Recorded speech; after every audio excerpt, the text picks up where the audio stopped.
A wise Stoic called Seneca said, "Be with people who will make you a better man. Welcome people who can make you a better man.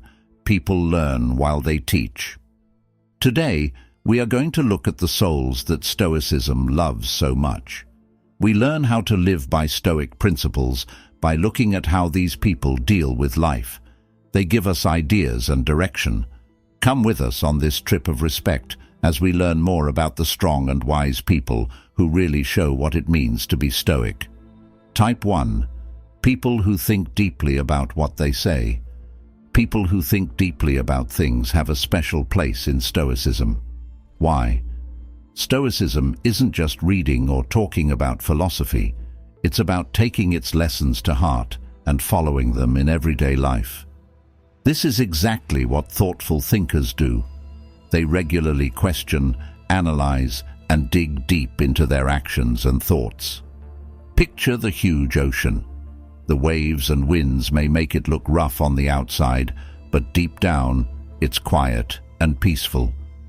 Also, the thoughtful thinker may have a chaotic world around them, but they have a calm inside that helps them get through life's storms. They don't just respond to things that happen.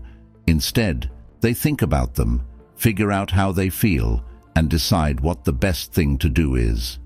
You may be wondering how someone can learn to think deeply about things.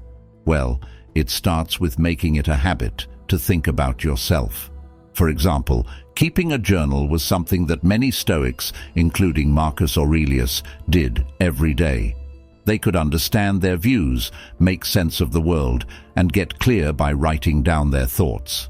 Still, it's not just about thinking about yourself. The thoughtful mind also wants to learn new things. They are always learning, changing, and getting bigger. They don't take material at face value. Instead, they dig deeper, break it down, and look at it from different points of view. They are critical without being negative and analytical without being too quick to judge. These people are beautiful because they make those around them want to be better. Having them around feels like a breath of fresh air. They remind us of how important it is to stop and think before jumping in, and how powerful it is to really understand yourself in a world that values quick answers and sound bites. The reflective thinker is a sign of thoughtfulness and depth. I hope you have someone like this in your life. They will help you see things more clearly and give you knowledge. Developing this level of thought is also a great place to start if you want to be more like the Stoics. Type 2. People, the strong and durable. In the pages of history, especially during hard times, there is a unique group that stands out: the strong endurers. They're not just people who can deal with things. They're changers who use their problems to grow as people. Imagine getting lost on a road through the desert that seems to go on forever. Many people would give up in the heat and mirages, but those who are strong and determined find oases of chances along the way. They welcome the challenges of life and see each one as an opportunity to learn something important. Imagine a business person who is at a crossroads in their work. Most people see a crossroads as a difficult place to start, but the strong-willed person sees many possible paths they can take, including going to new places to learn new skills or using the crossroads as the start of a new project. They have a strong spirit that shows up everywhere, at work and in their personal relationships. When there are disagreements or misunderstandings, they don't get angry. Instead, they think about what went wrong and figure out how to fix it. Marcus Aurelius said, "What stands in the way becomes the way. What stands in the way of action moves action forward." These are the kind of people who, even though they are having problems in their own lives, offer to help others. They're the co-workers who remake their professional identities after losing their jobs, or the member of the community who turns a personal health loss into a cause for everyone to be healthier.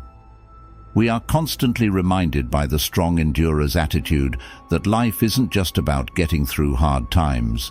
It's also about mastering them. Their strength is a great example of the Stoic philosophy of resilience. They inspire growth all the time, even when the road seems steep and twisting. 3. The honest advisor. Honest advisor, in the complicated web of human connections, where many different types of people are involved, the honest advice stands out with a clear shine. People like this always make sure that their words, even if they make you feel uncomfortable, are balanced with sensitivity and real purpose. Think back to a time when you were on the verge of making a decision but weren't sure what to do. People who are honest with you are more likely to be the voice that breaks through the fog and shows you the way. They're not just places where our own thoughts are repeated or where positive messages are given out. They bravely go where others might be afraid, pushing our limits and making us think about ourselves. Think about a young writer who is excited to show her first draft to a group of friends. Many people are quick to praise her, but the honest counselor sees her raw potential and gives her helpful comments. They point out areas that are ready to be improved, not to bring down feelings, but to make the way for success. Their faith in her skills sometimes makes her doubt her own abilities. In the workplace, they are the ones who point out mistakes in a way that doesn't offend, making sure that the whole project is of the best quality. Within the family, they could be a grandparent or cousin who gently questions our life choices out of love and care, not because they want to tell us what to do. Seneca said, "A gem cannot be polished without friction, nor a person perfected without trials."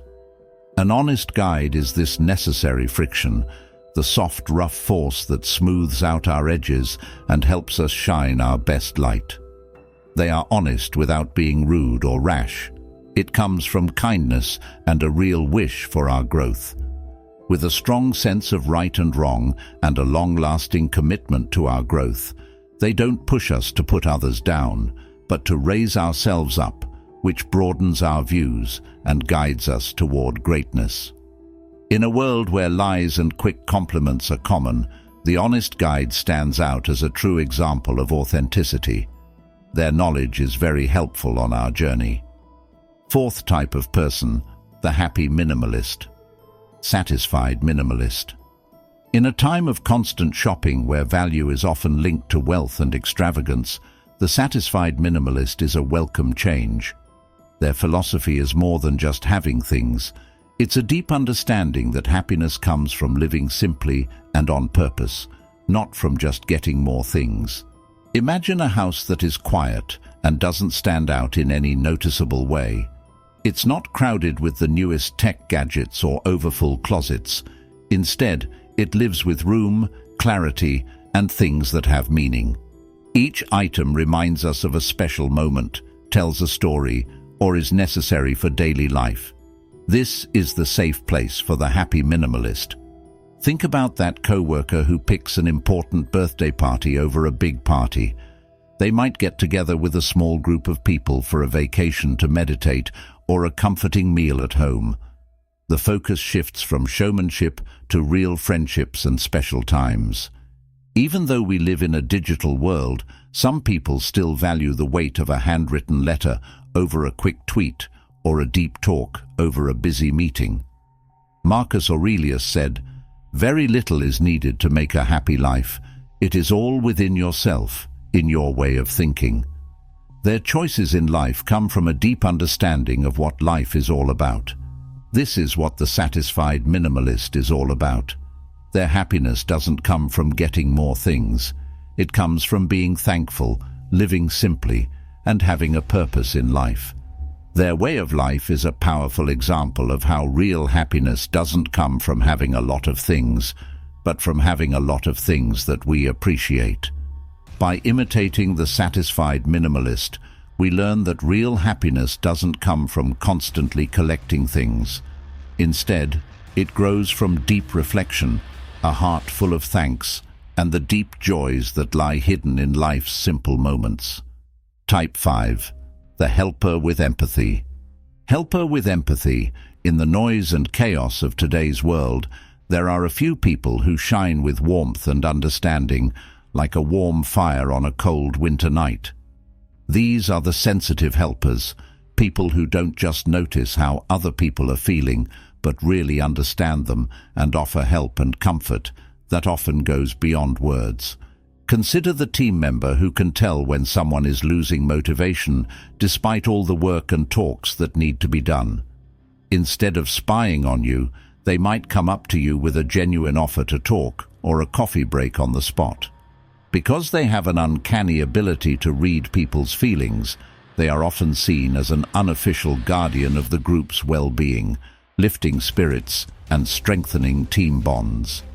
Think about the friend who drops off a freshly baked pie for a family going through a hard time, or the traveler who sees a fellow passenger's teary eyes and passes them a note of comfort, quietly boosting faith in humanity. Taking inspiration from Seneca's wise words, "Wherever there is a human being, there is an opportunity for kindness." The caring person doesn't just recognize these times, they take part in them, creating a web of comfort and understanding. Their deeds show what a huge difference small acts of kindness can make. It's not about showy actions or actions that make the news.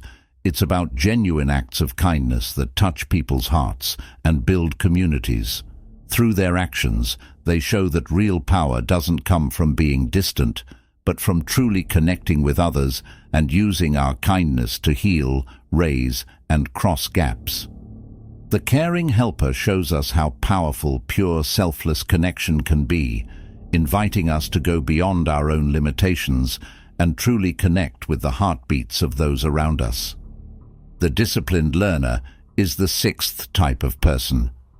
When looking at the complex web of human traits, the focused student stands out as a model of dedication and drive.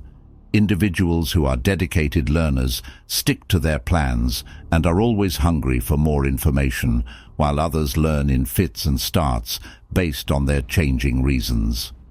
Think about that friend from school who, despite the draw of short-term distractions, set aside time every day to study. They weren't studying for tests out of fear. They were studying because they really respected the material. Their well-organized notes were less about getting good grades and more about showing how much they valued learning. Think about that friend who starts something new. Many people give up when their interest wanes, but a focused learner keeps going. They take a methodical approach to everything they do, whether it's learning the chords on a guitar, speaking a foreign language fluently, or getting into the details of chess. They know that real success comes from long-term effort, not short-term enthusiasm. Professionally, they stand out as people who are always improving their skills, not just because it's required of them, but because they want to keep growing. These are the people who go to workshops, read a lot of books related to their field, and are always at the top of their fields. In line with Epictetus's wise words, "Only the educated are free," the focused learner is a model of this freedom. Since they are not limited by things that make them comfortable and are always learning new things, their presence emphasizes the importance of consistent commitment over intermittent passion. It's not about taking in information in random bursts. It's about constantly feeding it, making learning an unchanging part of their daily lives. Disciplined learners argue, albeit in silence but with great force, that gaining knowledge is not a one-time thing but a lifelong journey, and that the joy comes from both the journey and the final understanding. Type number 7, the lover of the present moment. As we live in a time full of constant distractions and the never-ending search for future goals, the present moment lover stands out like a breath of fresh air. These people stand out because they can really live in the present moment, even though juggling and planning ahead are valued in our society. Picture that friend who gives you their full attention when you talk. They have forgotten about their phone, and their look stays fixed. Every minute spent with them feels like an hour, and every talk is like a soul-warming hug. It's not how much time was spent, but how well the link was made. Think about parents who, despite having a lot of things to do every day, find time to really connect with their kids. They aren't thinking about the jobs they need to do or the texts they need to answer. Instead, they're exploring make-believe worlds, enjoying laughs and fantasy, and cherishing the fleeting wonders of their kids' childhood. An individual who pauses to truly enjoy the magic of a sunset is a present-moment lover in the hug of nature. They get lost in its rainbow of colors, let its peace surround them, and enjoy its brief grandeur. They're not taking a quick picture for digital praise. Instead, they're taking in the momentary wonder with all of their being. Anchor yourself in the present, as Marcus Aurelius wisely said. Do not dwell on the panorama of what was and what might be. The present moment lover is the personification of this wisdom. Life is like a painting that includes the past, the present, and the future. But the most vivid lines are drawn in the moment. Their way of doing things shows the deep truth that planning for the future has its benefits. But thinking about the past can teach us lessons. The most beautiful dances in life are performed in the present. By committing to the present moment, a present moment lover not only gets the most joy out of life's fleeting moments, but they also invite others to let go of the worries of the past and the stresses of the future and enjoy the amazing show of the present. Taking a look at ourselves. As we come to the end of today's video about the honored lives that Stoicism highlights, it is important to take their lessons to heart. We shouldn't just admire them from afar. We should try to live by the ideals they stand for. They help us find our way by shining a light on the Stoic values we want to develop in ourselves. Think about the people and relationships you've met. Do people with such power come into your life? What's more, think about your job. Are you such an example for other people to follow? Remember that Stoicism is more than just improving yourself. It also encourages spreading happiness and knowledge to everyone else. If something we talked about today struck a chord with you, please share your thoughts, stories, or personal journeys in the comments. Could you be one of these souls that guide people? If not, think about what's stopping you. Until we meet again, I hope you continue to find and surround yourself with wise people, work to embody the Stoic values they stand for, and let your life be filled with deep thoughts and virtue.